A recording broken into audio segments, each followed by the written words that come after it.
నమస్తే. సినిమా పరిశ్రమకు హీరో రాజేంద్ర ప్రసాద్ కొన్ని వందల సినిమాలకు హీరోగా నటించారు. చాలా వరకు కామెడీ సినిమాలలో కూడా ఆయన పాత్ర ఆయన శైలితో వినోదాత్మకంగా ప్రజలను మెప్పించారు.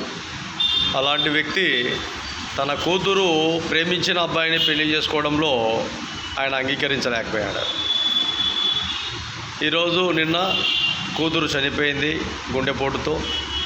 మరి ఇన్ని సినిమాలలో నటించి మెప్పించి ప్రజల ప్రేక్షకుల అభిప్రాయాన్ని అభిమానాన్ని చురగొన్న సినిమా పరిశ్రమ, మరి మీ కూతుర్లు మీ బిడ్డలు ఎవరినైనా ప్రేమిస్తే వాళ్ళను మాత్రం అంగీకరించరు.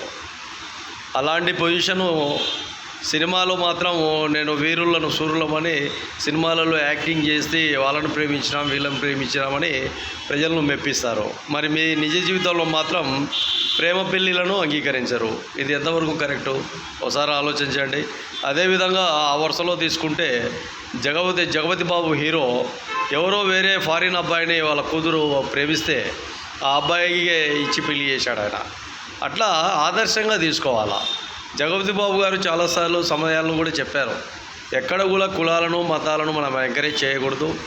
ఎక్కడైతే ఈయన అభిప్రాయాలు మనోభావాలు ఎక్కడైతే బాగుంటాయో అలాంటి విధానాలు అమలు చేసుకుంటూ ముందుకు పోవాలి. కానీ కులాలను మతాలను ఎప్పటికీ మనము వ్యతిరేకించాలే కానీ వాటిని మనము అనుకూలంగా తీసుకుంటే గిన రాబోయే భవిష్యత్తు కార్యాచరణ కూడా అదేవిధంగా అమలవుతుంది.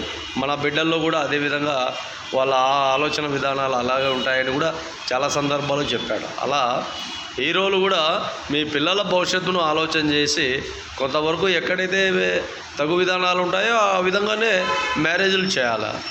ఈరోజు అమ్మాయి గుండెపోతూ చనిపోయిన దానికి కూడా కారణం కొన్ని విషయాలలో మీరు కొన్ని ఏళ్ళ వరకు ఆ అమ్మాయితో మీ కూతురుతో మాట్లాడకపోవడం కూడా ఇది ఒక కారణమని కూడా మహాజన రాష్ట్ర సమితి అదేవిధంగా సినిమా వర్గాలకు కూడా తెలియజేస్తాను.